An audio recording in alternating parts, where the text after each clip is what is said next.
ആദ്യമായി എൻ്റെ ഈശോയെ എന്നെ തിരഞ്ഞെടുത്തത് എൻ്റെ തിരഞ്ഞെടുപ്പ് എൻ്റെ തമ്പുരാനെ പറയാൻ വയ്യ.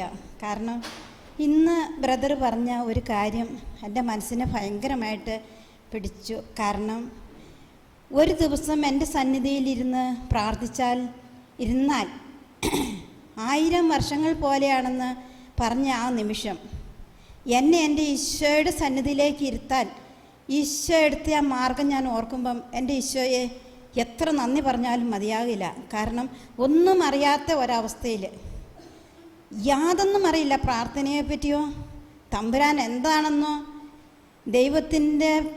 ദൈവത്തിനോട് എങ്ങനെ നമ്മൾ ചേർന്ന് നിൽക്കണമെന്നോ, അല്ലെങ്കിൽ സ്വർഗസ്ഥനായ പിതാവേ എന്ന് പ്രാർത്ഥിക്കുമ്പോൾ നാം എങ്ങനെ പ്രാർത്ഥിക്കണം, ഏത് രീതിയിലാണെന്നോ അറിയാത്ത ഒരവസ്ഥയിൽ എൻ്റെ ഈശോ എന്നെ ഒരു 5 ദിവസം ദിവ്യകാരുണ്യ ആരാധനയും ഈശോയുടെ മുമ്പിൽ ഇരിക്കാൻ എന്നെ അനുവദിച്ചു.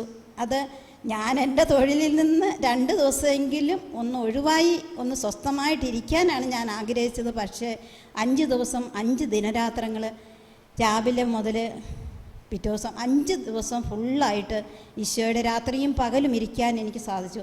ആ ഒരു ഇരിക്കലാണ്, ആ ഒരാഗ്രഹമാണ്, ഒരു 2 ദിവസം ഇരിക്കണം എന്നുള്ള ആഗ്രഹം അത് വളർന്നു വന്ന് 5 ദിവസം ഇരുത്തി.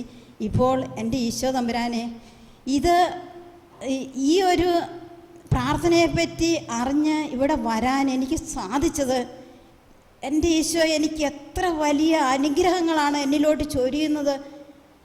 ഈശോയുടെ മുമ്പിൽ ഇരിക്കുവാനുള്ള ആ ഒരു ശക്കലമായ ഒരു തീരുമാനം, ഒരു എള്ളോളം തീരുമാനം പോലും നമ്മൾ എടുത്തില്ല. പക്ഷേ ഈശോ എന്തോരുമാണ് അത് ആ ഒരാഗ്രഹം വർദ്ധിപ്പിച്ച് തന്നത് എന്ന് ചോദിച്ചാൽ അവർണ്ണനീയമായ ദാനത്തെക്കുറിച്ച് അങ്ങേക്ക് സ്തുതി, അത് മാത്രമേ എനിക്ക് പറയാനുള്ളൂ. അതുപോലെ തന്നെ ഈ സ്വർഗസ്ഥനായ പിതാവേ എന്ന് പറയുന്ന ആ പ്രാർത്ഥന, ദൈവമേ ഞാൻ ഓർക്കുകയാണ്, നമ്മൾ ഈ സ്വർഗസ്ഥനായ പിതാവിനെ വിളിച്ചാൽ എത്ര ദിവസം സ്വർഗസ്ഥനായ പിതാവിനെ വിളിച്ചാലാണ് ആ പ്രാർത്ഥന മുഴുവൻ ഈ പ്രായത്തിൻ്റെ ഇടയ്ക്ക് അത് നമുക്ക് പ്രാർത്ഥിച്ച് തീരാൻ പറ്റുള്ളൂ. എത്ര പ്രാർത്ഥിച്ചാലും എത്ര മണിക്കൂറുകൾ എടുത്ത് പ്രാർത്ഥിച്ചാലും ആ സ്വർഗസ്ഥനായ പിതാവേ എന്നുള്ള ആ പ്രാർത്ഥന നമുക്ക് ഒരിക്കലും അത് പൂർത്തീകരിക്കാൻ പറ്റില്ലെന്നാണ് എനിക്ക് തോന്നുന്നത്. കാരണം അത്രയ്ക്കും ഒരു ഒളിഞ്ഞിരിക്കുന്ന രഹസ്യങ്ങൾ ആ സ്വർഗസ്ഥനായ പിതാവിനെ ഉള്ള പ്രാർത്ഥനയിൽ ഉണ്ടായിരുന്നുവെന്ന് അറിയാൻ വയ്യായിരുന്നു. പക്ഷേ ഇപ്പോൾ അറിഞ്ഞപ്പോൾ അവാച്യമായ ഒരു ഉണർവ്, അതെന്താണെന്നൊന്നും പറയാൻ പറ്റില്ല. അത്രയ്ക്കും ഒരു ശക്തിയാണ് ആ പ്രാർത്ഥനയ്ക്കെന്ന് തോന്നുന്നു. അതുപോലെ ഞാൻ കുമ്പസാരിക്കുമ്പോൾ ഇന്ന് വരെയും ഇത്രയും പ്രായത്തിൻ്റെ ഇടയ്ക്ക് ഇന്ന് വരെ കുമ്പസാരിച്ചാൽ എനിക്കൊരു തൃപ്തികരമായി എനിക്ക് കിട്ടിയില്ലായിരുന്നു ഒരു കാര്യത്തിൽ. ആ ഒരു കുമ്പസാരം കഴിഞ്ഞേക്കുമ്പോൾ എൻ്റെ മനസ്സിനൊരു തൃപ്തിയില്ലായിരുന്നു. പക്ഷേ എൻ്റെ ഈശോ ഒരു കുമ്പസാരം എന്നെക്കൊണ്ട് നടത്തിച്ചത് സത്യം പറഞ്ഞാൽ ഇന്നാണ് എനിക്ക് ആ നല്ലൊരു കുമ്പസാരം എനിക്ക് കാഴ്ചവെക്കാൻ പറ്റിയത്. അതാണ് എൻ്റെ തമ്പുരാനെ. എനിക്കറിയത്തില്ല, ഒരു ഫരിസേൻ്റെ ആ സ്വഭാവങ്ങൾ, ഈ ഫരിസേൻ്റെ സ്വഭാവങ്ങൾ അറിയാൻ വേണ്ടി തന്നെ ആയിരിക്കാം ഈ ധ്യാനത്തിന് എന്നെ ഇവിടെ എത്തിച്ചത്.